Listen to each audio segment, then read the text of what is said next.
Sekarang ni aku berada di Alahkau Kedah Mulung dan aku nak bawa ke anda tengok telaga 14 kerek.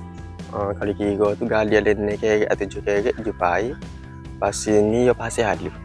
Jadi ni merupakan kali kedua Abi mari. Pasalnya sebelum ni dia pernah gali dengan Abi dan ni dia request pula untuk rumah lain untuk gali telaga juga.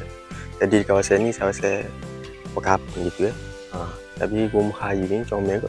Tenang duduk sini ya. Nah kita tunjuk. Sekarang ni hari Jumaat. Lalu ni pasal halu. Dia pasal halu. Mula-mulanya pasal ni tanah ni, lepas tu pasal halu. Pahala kira ni 2 kerek lagi nak turun. Ni kerek ekor 12. 2 ni nak turun. Dia air lebih kurang dalam 1, 2, 3, 4, 5. Kalau ni 12. Kosong lebih kurang 5,5. Ada dalam apa-apa dalam ni juga. Jadi Abi nak sedut lah.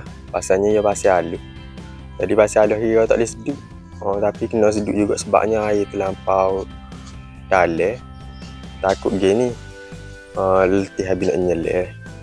Sebab pasal halu ni dia akan masuk dalam enjin. Kalau kira tu ada pasal halu dah kat bawah ni. Dia lekat lah tu dalam enjin, jadi punah dalam enjin sikit. Jadi customer ni request juga ni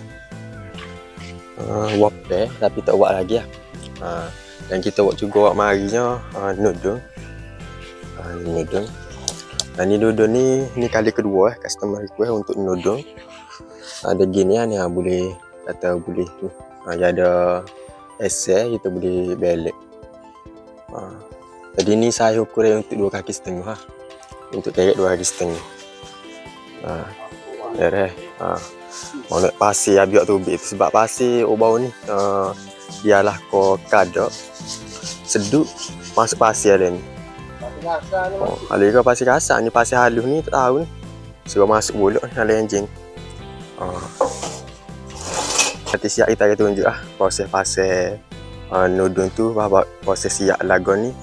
Nanti kita akan buat mari wape lah. Mungkin wape tu kita kena tepuh dulu. Ni wape.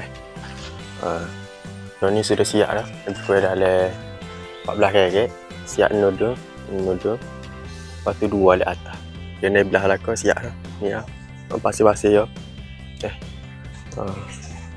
Jadi di kita ni lah. Kalau kira ni nudung ni boleh buka. Tarik belah. Jadi ni lah. Lebih kurang dalam 1, 2, 3, 4, 5, 6, 7, 8, 9, 10. Kurang 10 kosong. Bermakna 4 kerek air. Sekarang ni ada. Jadi akan naik juga tu. Tengok air tu. Air di tepi tu. Dia ada crack sikit. Tapi tak apa.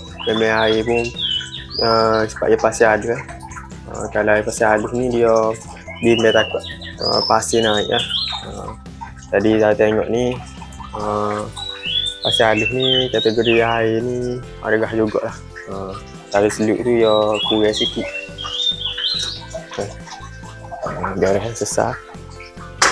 Yalah kau Kedah Mulung.